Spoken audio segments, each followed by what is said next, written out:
Hi everybody, welcome back. My name's Anne and you are watching Art on the Creek. Today is our final day in February for our series on backyard birds in the winter. Now we have a lot of other critters that frequent our bird feeders in the winter, and so today we're going to push that envelope just a little bit and allow room for a furry friend that comes by, the fox squirrel. Are you ready? Let's see what they're up to.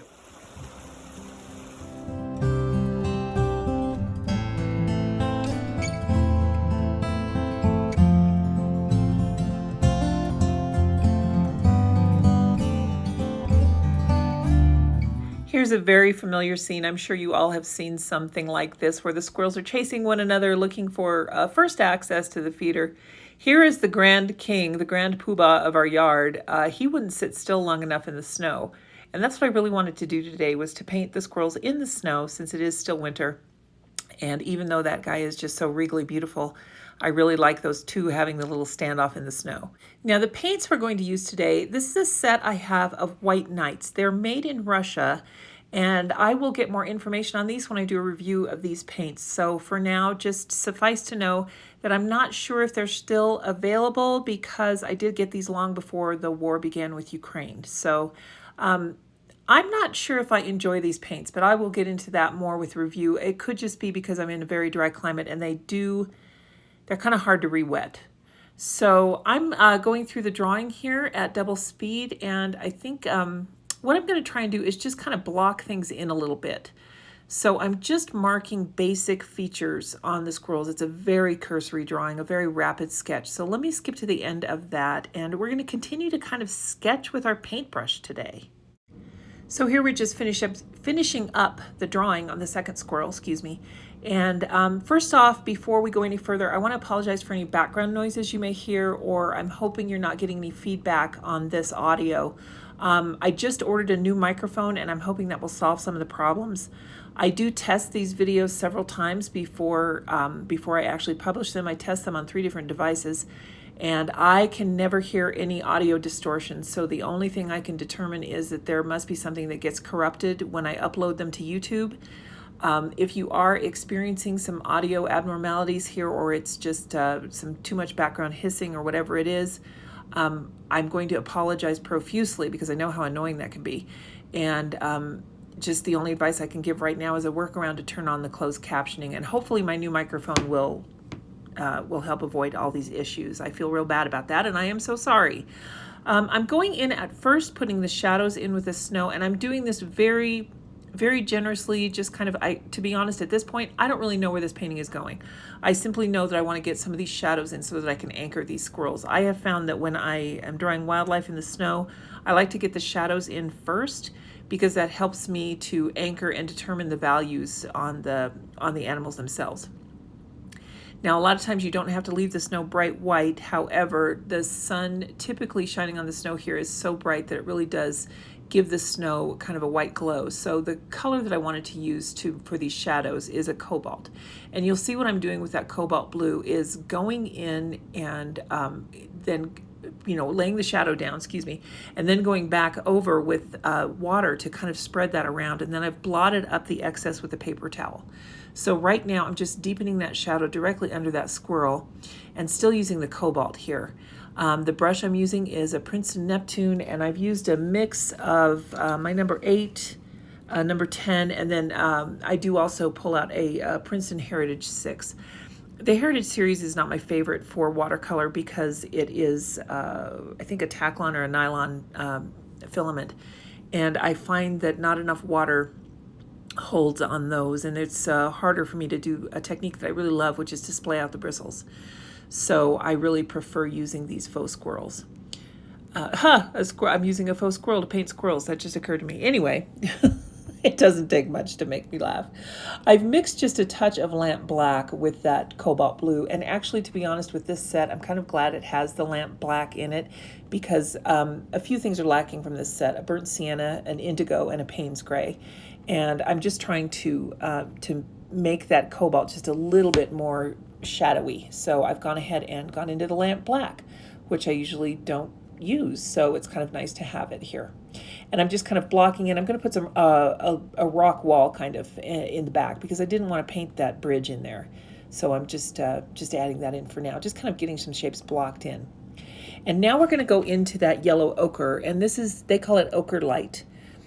And I have some other colors on my brush, so it's not quite coming out clean ochre, but I just wanted to block that in.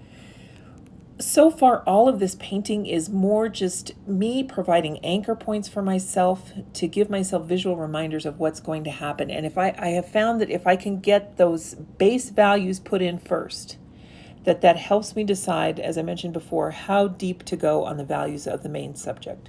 So let's skip a little bit ahead to where we're sketching the squirrels, and you can kind of see what I mean. I'm going to start with the squirrel in back, and the first thing I did is I got him completely wet just with clean water. And then I went in all around him and I put in a very light layer of that ochre light because there is an undercoat to their fur, and it does have that warm color to it. And now I've mixed that cobalt blue with the burnt umber, which I have found is a beautiful way to mix browns and grays with animals. You can also use ultramarine light or ultramarine blue, whatever your ultramarine is, with a burnt sienna. You can use an indigo and a burnt sienna or a burnt umber. Any kind of combination of those blue and a reddish brown will really get you a wonderful gray. So that's what I'm doing here, and I'm trying to let that wet base of that squirrel, I want to soften him up. So I'm letting the base be wet so that I can have the pigments just flow a little bit naturally. And there you can see I've splayed my brush apart, and I'm putting some of the fluff in his tail. I want this entire painting to be very loose, very sketchy. I want it to have a feel of if I were in the field and this were a sort of a naturalist observation, if you will, of two squirrels. I really like the look of nature sketchbook paintings, and that's often the way that I really enjoy painting, so I wanted to do some of that here. And since it's too cold to go outside and do some actual plein air, I'm going to refer to what my camera can pick up. And I'm just trying to get the shadows right there under his chin and on the tail, and creating that shadow right along the ridge of his back. That will help to push that tail back a little bit farther. So let's go a little bit forward, and I will look more into those shadows and how we're using the shadows to create shapes. I've moved quite a bit ahead in the process here. You see I've filled in his face, and he looks a little scary right now, but don't worry about that. This is the thing about watercolor painting. It will always go through an ugly phase, and don't let that discourage you, because it can be kind of daunting. So you'll see there on the top of his arm, the base coat had a little more brown in it than it did blue. So that worked out very well for me because I was able to put the darkness on the top of his arm. And now I'm just kind of going in and filling this. It's still the same mix of burnt umber and cobalt, but I varied it now with a little bit more burnt umber to get the browner shades in. So I'm just kind of filling in where I believe those shadows should go to kind of try and create the darker portions. So really these are the mid values. So I'm filling in the mid shadows because we've already got the lightest values in. That was the first layer. And I used a mix of the ochre and of that cobalt and burnt umber mix there. And then now I'm going in with some more concentrated mixes.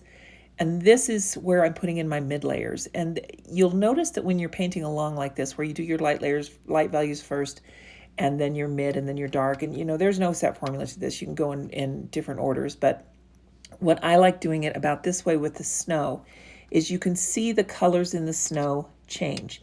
And it may not be perceptible on this video, but when you're painting, you can really see those values in the snow. That value of white will kind of change. The color of the white will change. So here you see I'm going in with the darkest values on the squirrel now because I've got the mid values finished.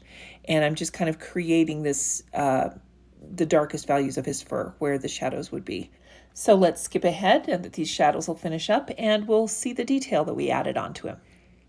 His facial contours I accomplished with a series of laying on pigment, and then lifting it off. I'm using this Taklon brush, and it's just, like I said, it's not my favorite, but I was able to lift off. This paper's really nice. This is B 100% cotton paper, and it's 6 inches by 9 inches. I can't remember if I mentioned that or not, but it comes in a pack of 50 loose sheets, and I really enjoy it. The reason I'm using it is because it had a test art on the test lettering on the back, and I wanted to go ahead and use the paper and hang it up. So I'm just going in with lamp black for the eyes because I really wanted them to stand out apart from his fur. I didn't want to use the mix because I like the subtleties in the fur, and then I want the eyes to really jump out because those are some fierce eyes and they are really upset that his opponent, his adversary, is there.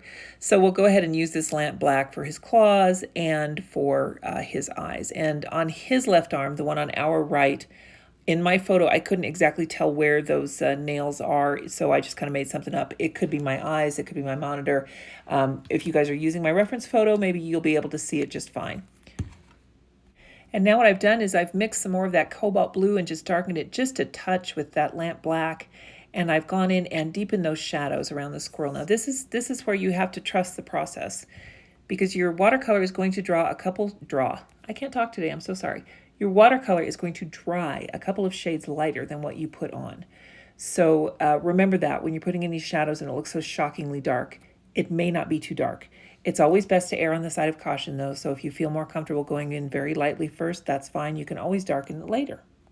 I did have fun zooming in on this photo and noticing that this squirrel with his nose in the snow is not at all having eye contact with with his opponent.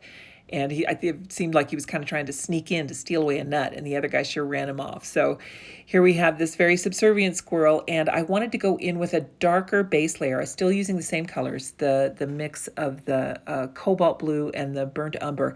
But this time you'll notice in that second well in my palette up there, the second one from the top on the left-hand side, I've added some red to it. I've added some carmine, and I wanted to do that to try and catch the red that's in the fur. And I'm just, right now, this is the yellow ochre that I'm mixing there. And there is kind of a yellowish line there in his tail, so I wanted to capture that.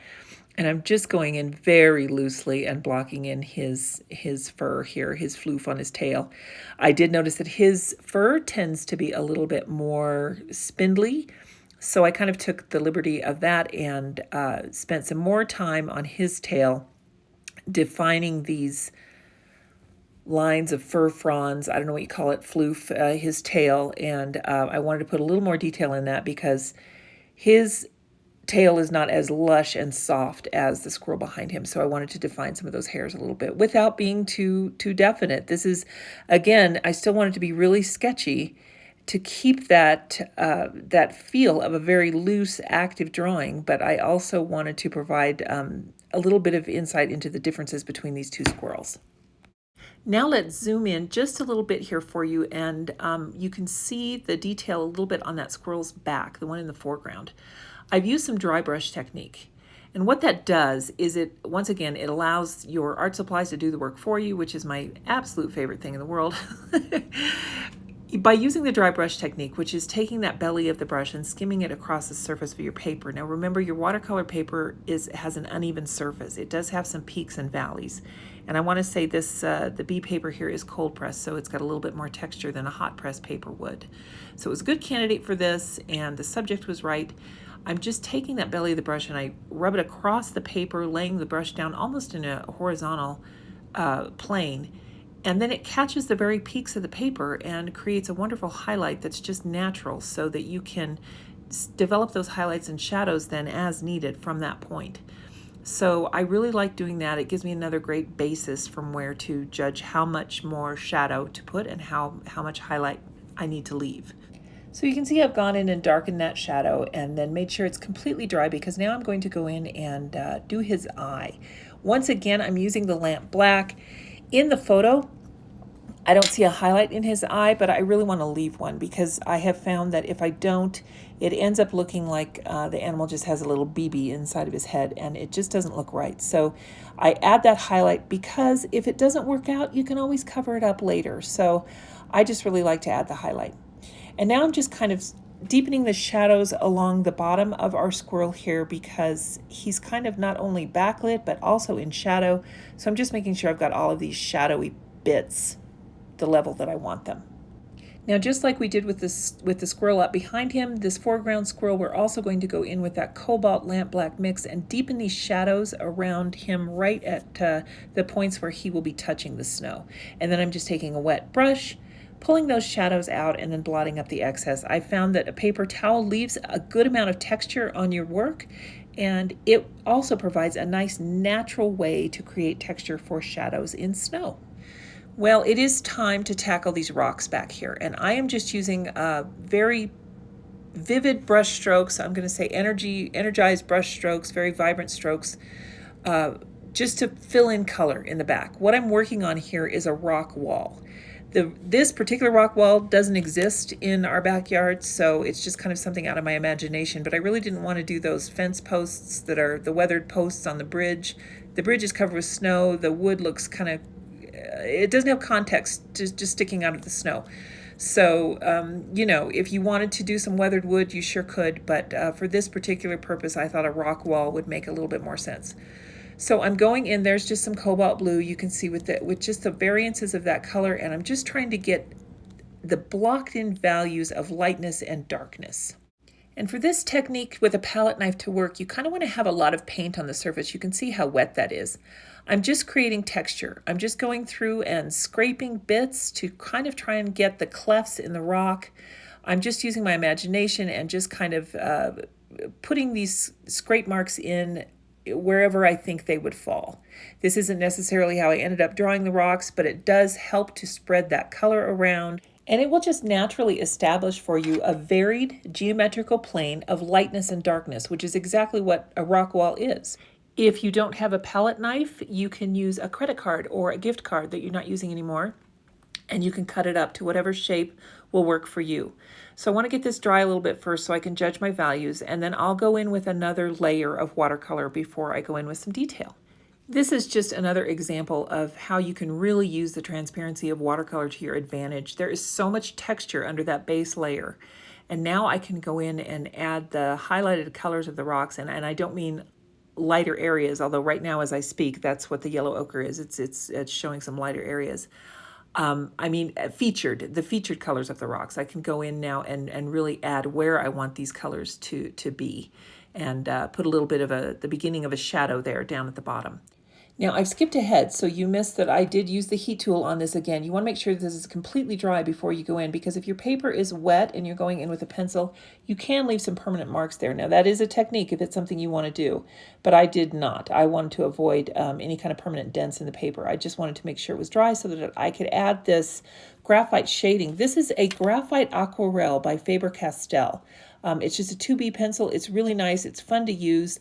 By laying it on the side there like I am, I can pick up the natural texture in the paper and create some beautiful textural shade on this rock wall. So let me skip ahead a little bit and I'll show you how this blends. It's just a pleasure to use. So here you'll see I've got my Princeton Neptune round, and I'm just using a wet brush or a damp brush. You get the brush wet and then you just blot it off on the paper towel so you don't introduce too much water, because you don't want to agitate the pigment underneath. We just want to blend that graphite on top. And I'm just using some intuitive painting to blend out these shadows. So you can see I've kind of built on the base layer of shadows that was already there and added the shadows. In my mind, the light source is kind of behind the squirrels and up on the upper right-hand corner, pointing a little bit towards us. So that will help you to determine how to create these shadows while you're intuitively painting your rock wall. So let's get this completely dry and take the tape off. Here we go. I've got the tape off and our squirrels can have their little standoff in perpetuity. You can see I've deepened that shadow coming off of the rock wall there, and I've got one of the rocks jutting out toward the front, which I really like because that kind of suggests that it may have fallen out a little bit. I'm just signing my first name and the year. I always like to date my work. And I recommend that you do too, because it's just a really great journal of your progress. And when you have things dated, you can see how you've changed and developed and grown. And it's just so nice to go back and look and see where you were then and where you are now. So here's where I am today. I hope you enjoyed this rough sketch of these squirrels and a paintbrushy sketch of coloring them in. Thanks for joining me today, guys. Here's a little close-up scan, and I hope that no matter where you are, you've got a chance to get out in nature, take a few pictures, and come home and do some painting. If you've made it this far, I thank you from the bottom of my heart. If you'd like to leave a comment, I'd appreciate that too. If you haven't subscribed, please do so already. And if you'd like to share this video with one of your friends, that'll help out my channel as well. Thanks so much, guys. We'll see you next time. Have a great week. Bye.